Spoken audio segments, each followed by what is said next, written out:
Bonsoir Jean-Pierre. Bonsoir, comment Merci. allez-vous? Mais très bien, et vous? Très bien, merci. Cette campagne présidentielle, cette vie politique totalement bouleversée, on voit aujourd'hui une campagne qui est à temps plein sur l'affaire Fillon surtout, et je vous vois, égal à vous-même, observant cela. Oui, ça ne me Ça vous surprend, inspire ça quoi? ne me surprend pas parce que c'est le résultat de choix erronés très anciens. C'est une crise systémique, politico-médiatico-judiciaire. En même temps, il y a tous les problèmes que nous connaissons, qui sont des problèmes irrésolus. Les médias, je n'insiste pas. Mais si, insistez, les médias qui dictent, en gros, ce que vous voulez nous Qui dire, dictent l'agenda de la campagne, qui font qu'on ne parle plus des défis que le pays doit surmonter et qui sont pourtant immenses. La situation de la France est gravissime et de cela, on ne parle pas vraiment. L'agenda est un agenda qui est fixé par les médias et par les juges. Il faut quand même s'interroger sur le fait que 3 semaines après qu'il se soit saisi de ce qu'on appelle l'affaire Fillon, le parquet national financier n'ait pas rendu au moins un avis. Ça paraît quand même assez surréaliste. C'est une affaire simple, on n'a pas besoin... simple en quoi? Elle se réglerait comment, selon vous, normalement? Écoutez, je ne sais pas s'il y a lieu de poursuivre, je ne le crois pas d'ailleurs. Je pense que M. Fillon peut utiliser son indemnité parlementaire en tant que parlementaire. Le problème est de savoir si il pouvait la verser à sa femme ou considérer que c'était une simple augmentation qu'il s'octroyait, eu égard à ses mérites certains. Certains. Je sens quand même une pointe d'ironie sur le... Oui. Non, mais je pense que le suffrage universel doit en effet se prononcer sur le fait de savoir si ce défaut de comportement mérite, je dirais, que M. Fillon soit définitivement disqualifié. Ça, seul le suffrage universel peut le dire. Vous voulez dire que, en gros, ce qui vous gêne, c'est la prise de pouvoir du médiatique et du judiciaire sur quelque chose qui doit être de l'ordre de la souveraineté des citoyens, qui doivent décider si en effet ça les choque ou pas, et si à côté de ça, le programme d'un candidat vaut qu'on accepte ce genre de turpitude ou non. Disons que c'est ça la République, c'est quand même le fait que les citoyens doivent prendre en compte l'ensemble des éléments avant de prononcer leur jugement. Et il me semble qu'aujourd'hui, le jugement ne peut qu'être faussé par le fait qu'on n'aborde pas le problème de notre compétitivité qui ne s'est pas redressée. Je regarde le défi du terrorisme djihadiste, est-il jugulé? Le défi de l'intégration de nos concitoyens de religion ou de tradition musulmane.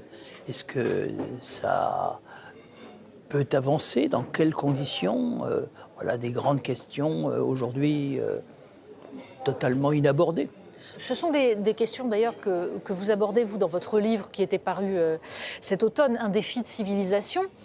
Ce sont les questions, en effet, qui restent, on va dire, en dessous des écrans radars. Prenons par exemple la question de l'islam. Vous ouvrez votre livre avec cette question. En plus, vous avez été nommé président de la Fondation de l'Islam de France. On a l'impression que cette question-là est l'espèce de passager clandestin de la campagne. Personne n'ose aborder de front cette question de savoir comment la République peut aujourd'hui vivre avec l'islam et faire en sorte que l'islam s'intègre à la République. Pourquoi c'est aussi difficile? Alors, je vous dirais que ce n'est pas l'islam qui est le mal, c'est l'islamisme. Et plus même que l'islamisme, je dirais, c'est le salafisme djihadiste. Il est inenvisageable que nous puissions l'emporter si nous ne l'isolons pas. Par conséquent, il est très important de faire les bonnes distinctions et de savoir que cette guerre qui est menée à la France par le terrorisme djihadiste, mais qui a tout un arrière-plan, bien entendu, cette guerre, nous ne pouvons la gagner qu'avec la majorité des musulmans. Je rappelle qu'il y a quand même 1,7 milliard ou 800 millions de musulmans de par le monde. Où mettez-vous la frontière de ce que la République accepte ou de ce qu'elle n'accepte pas? Parce qu'il y a un salafisme dit quiétiste qui prône le séparatisme d'avec le reste de la société. Est-ce que ça pose problème ou est-ce que c'est acceptable dans la République française?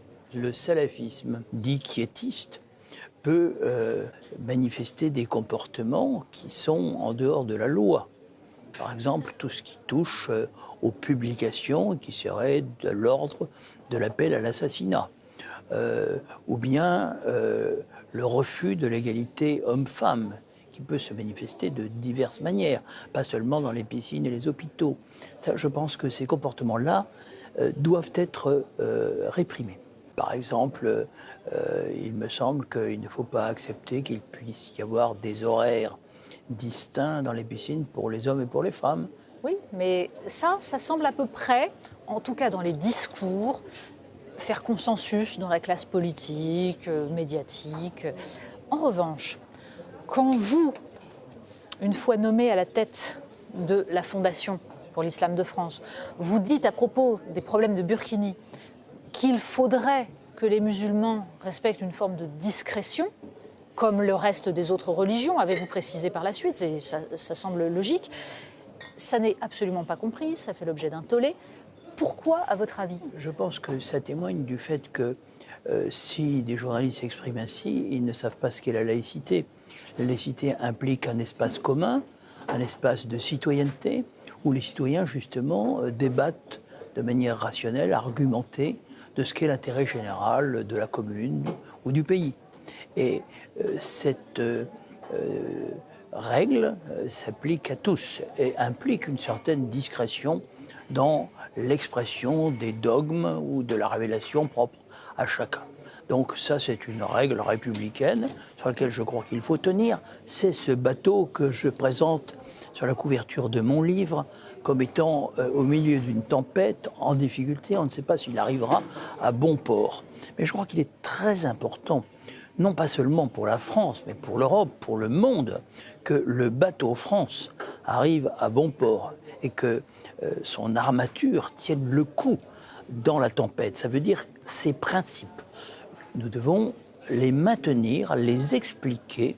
Il faut les faire comprendre aux autres et faire comprendre aussi à ceux de nos compatriotes qui ne l'ont pas compris que le fait de devenir français implique qu'on se plie plus ou moins aux us et coutumes de la société d'accueil. Ce n'est pas que je sois réticent aux apports. Hein. Il y a tout un tas de mots, comme par exemple couscous, toubib, etc., qui sont passés dans le langage ou dans la gastronomie. Donc je pense qu'une identité peut évoluer, mais elle évolue à basse vitesse. Donc il y a là un savant équilibre qu'il faut savoir préserver.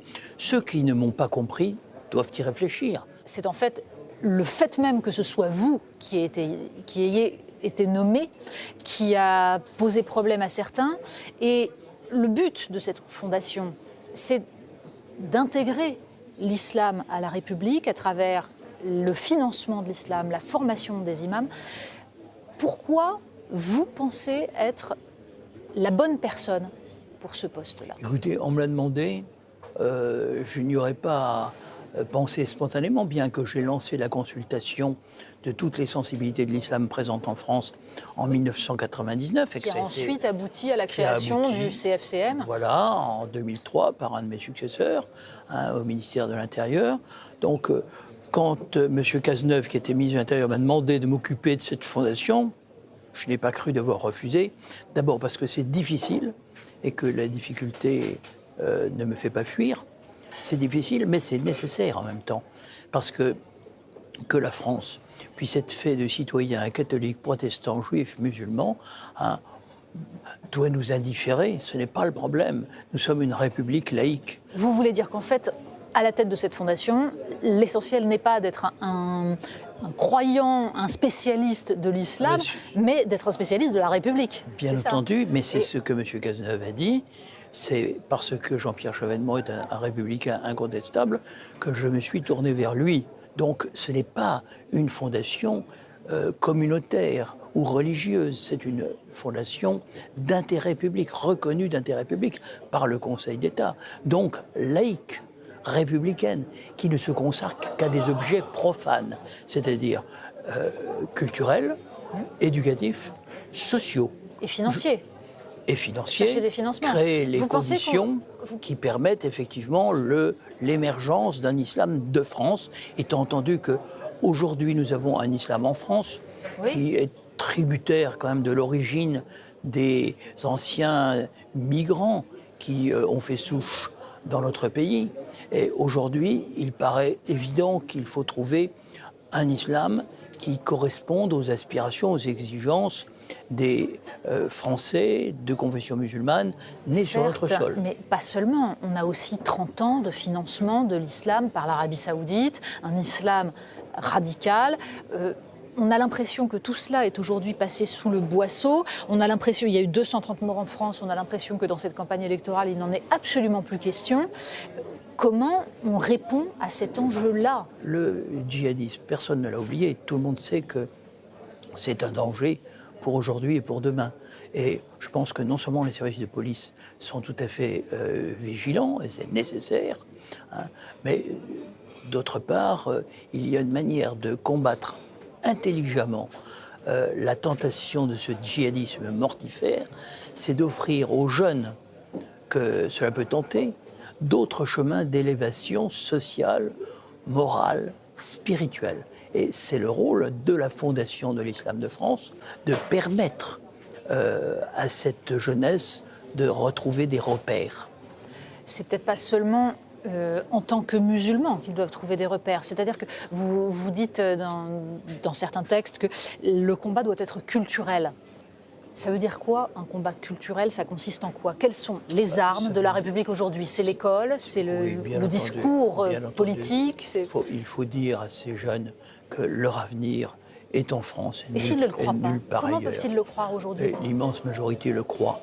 Et il faut être conscient que l'intégration a réussi pour moitié, au moins. Il y a des élites musulmanes, il y a des gens qui sont, je dirais, hauts fonctionnaires, qui sont directeurs de laboratoires. J'ai émis des recommandations comme ministre de l'Intérieur dès 1999 pour faciliter l'embauche à l'image de la population. Je n'ai rien dit de plus. Ça s'est un peu traduit, par exemple, dans la police. Ça s'est un peu traduit dans certaines entreprises nationales. Et cet effort-là, je l'observe aussi sur le terrain. Il y a quand même aujourd'hui une génération de jeunes bien formés qui aspirent à s'intégrer à la communauté nationale. C'est vrai, mais regardez, vous citiez le cas de la police. Nous sommes en plein dans une affaire, l'affaire du jeune Théo, qui révèle que, justement, les tensions n'ont pas disparu. Vous avez été ministre de l'Intérieur, vous êtes à l'origine de la police de proximité qui a été abandonnée ensuite. Vous pensez qu'on paye ça? La police ne peut pas tout faire. Quand elle est le dernier rempart de la République, la seule présence de la République, évidemment, elle polarise un certain nombre de tensions.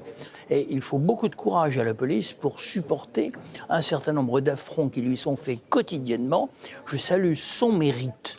Et pas seulement, évidemment, je ne stigmatiserai tel comportement particulier qui est manifestement contraire à la loi et à la déontologie policière. Ça peut arriver, mais en même temps, il faut savoir que l'immense majorité des policiers sont des policiers républicains.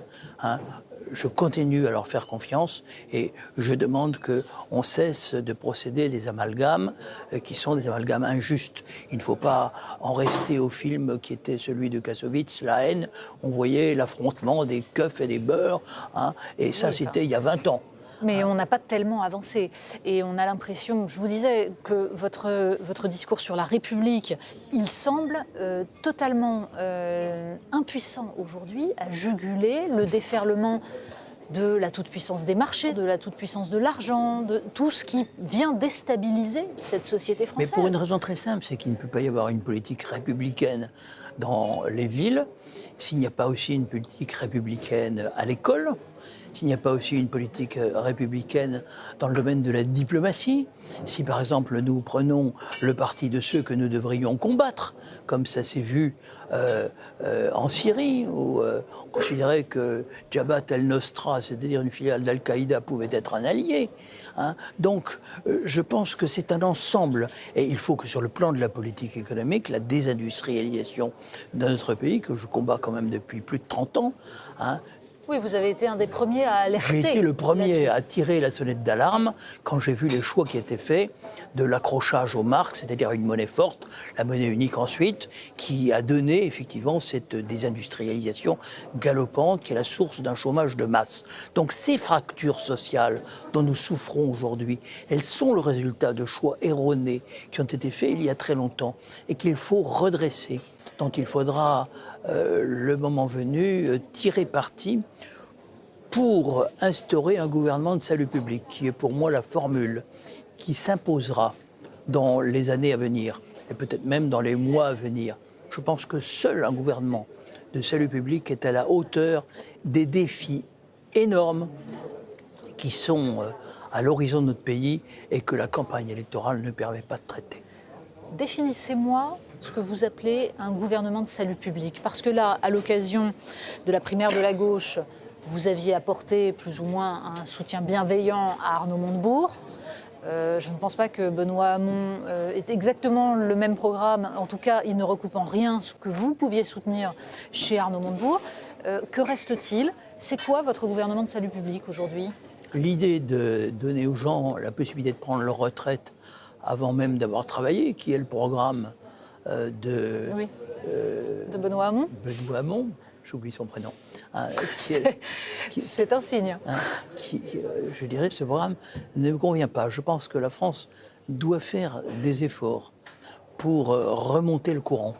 Et nous avons laissé notre tissu industriel se disperser. Il serait temps que la France regarde ce qui s'est passé en Allemagne, en Suisse, en Suède. Ces pays-là ont su préserver leur tissu industriel. Et ils ne l'ont pas fait par hasard. Oui, mais je reprends ma question. Votre gouvernement de salut public, capable de faire ça, capable aussi de réorienter l'ensemble du tissu agricole, de lutter contre la destruction totale de toutes nos filières. Voilà. Tout ça, avec qui aujourd'hui? Y en a-t-il un seul qui propose ce genre de choses? Alors, je vais être très clair, ma réponse est non, mais j'envisage que nous soyons dans un cas de figure où il n'y aura plus de majorité à l'Assemblée nationale. Donc nous allons, sans l'avoir voulu, effectivement aller vers un système où la composante parlementaire va devenir très importante. Et dans ce cadre-là, eh bien, il faudra bien susciter un rassemblement qui transcende des clivages obsolètes, dans la mesure où, comme je l'ai dit il y a déjà longtemps, la droite et la gauche ont tourné le dos à leurs principes fondateurs ou à leur raison d'être. Et à ce moment-là, on pourra peut-être mettre sur pied ce gouvernement de salut public que je ne confonds pas avec un gouvernement d'union nationale. Alors, j'allais y venir. Pardon, Jean-Pierre Chevènement, mais il y a pour l'instant deux pôles qui pourraient se rassembler. Il y a un pôle qui serait celui qui, justement, compose ce qu'on nous vend toujours comme l'union nationale. Par exemple, autour d'un Emmanuel Macron qui rassemblerait les libéraux de droite, les libéraux de gauche. Et puis, il y a un pôle souverainiste de droite, de gauche. Ce sont quand même des clivages aujourd'hui cruciaux. Le salut public implique la reconquête de la souveraineté nationale, la souveraineté de la France. Donc si je vous comprends bien, pas du côté des libéraux de droite et de gauche. Bien, je crois que les libéraux ont montré ce qu'ils savaient faire depuis 50 ans. Je pense qu'on peut évidemment aller toujours dans le même sens, opérer des ponctions toujours plus lourdes, avec comme perspective de mettre la France en capilotade. Je ne pense pas que ce soit dans cette voie-là qu'il faille aller. Il va falloir quand même que les Français votent en mars 2017. Ils votent quoi? Eh bien, ils voteront. Ou alors vous nous dites que ça va exploser. De toute façon, on est en 1788. Ils voteront pour le candidat qui défendra le mieux ou le moins mal les intérêts de la France. Mais c'est voilà. Je pense qu'on y verra peut-être plus clair dans 2 mois, mais aujourd'hui, je me garderai de donner un avis. Je dirais simplement ce qui est nécessaire, c'est ce que j'ai voulu dire dans mon livre, Un défi de civilisation, qui est une fresque de l'avenir, qui nous montre ce qu'il faudrait faire si on veut que survive la République française. Ça fait 30 ans que vous vous battez, 40 ans, que dis-je, plus que ça. Plus que ça, 1000 ans. Vous avez prédit que l'arrimage aux marques allemandes serait catastrophique. Vous avez prédit que la politique étrangère américaine et le suivisme des alliés européens serait catastrophique. Vous avez parlé de désindustrialisation avant tout le monde. Ça doit être pénible d'être exactement dans la posture de Cassandre, c'est-à-dire celui qui prédit l'avenir, mais qu'on n'écoute jamais. Vous avez un sentiment d'échec parfois? Ben, c'est un sentiment oppressant, puisque bien que, je le dis modestement, j'ai eu raison sur bien des points. Je n'ai pas été entendu par les gouvernements de gauche, ni par les gouvernements de droite. Et aujourd'hui, votre héritage? Eh bien, mon héritage, il appartient à tous les Français. Hein. Je ne considère pas que mon héritage puisse être isolé dans un parti, quel qu'il soit. Et vous espérez, si nous sommes en 1788, qu'en 1789, ces jeunes générations, au moins, en tout cas, brandiront votre œuvre pour forger une constituante? Je ne pense pas que nous soyons en 1788. Je pense que nous sommes plutôt à la fin des années 30, un moment où la culture générale est encore très forte, la culture générale, mais où la culture politique est une culture de l'abandon, de la résignation, où le pacifisme a gangréné la droite et la gauche, et où on va vers l'abîme, mais on ne s'en est pas encore rendu compte. Lisez le livre de Maurice Garçon, qui est le journal de la guerre 1939-1945. C'est confondant sur l'état d'esprit de nos élites. Confondant de voir leur abaissement, se préoccupe encore de leur élection à l'Académie française en 1944, avant même que Paris soit libéré. C'est ridicule. Donc nous sommes dans une période comme celle-là. Et il faudra qu'il y ait des lutteurs comme ceux qui se sont manifestés, même s'ils étaient une toute petite minorité, pendant la résistance, au moment de la France libre, autour de Gaulle, autour de Jean Moulin. Il faudra qu'il y ait des lutteurs qui se manifestent dans la période qui commence pour qu'on voit surgir la perspective d'un salut pour notre pays. Hein. Avant, ce n'est pas possible. Il faut donc juin 40 pour avoir de Gaulle. C'est assez... Nous ne sommes pas dans la même situation historique, mais nous sommes confrontés à d'autres défis que vous connaissez très bien, hein, et que vous avez vous-même décrit. Et c'est vrai que nous sommes la France et nous sommes interrogés et nous devons répondre. Cher Jean-Pierre, je pense qu'en effet, une fois que cette élection, qui risque d'être une élection pour rien, sera passée, nous vous réentendrons. Et j'espère qu'il ne sera pas trop tard. Merci beaucoup. Au revoir. Merci. Au revoir, Jean-Pierre.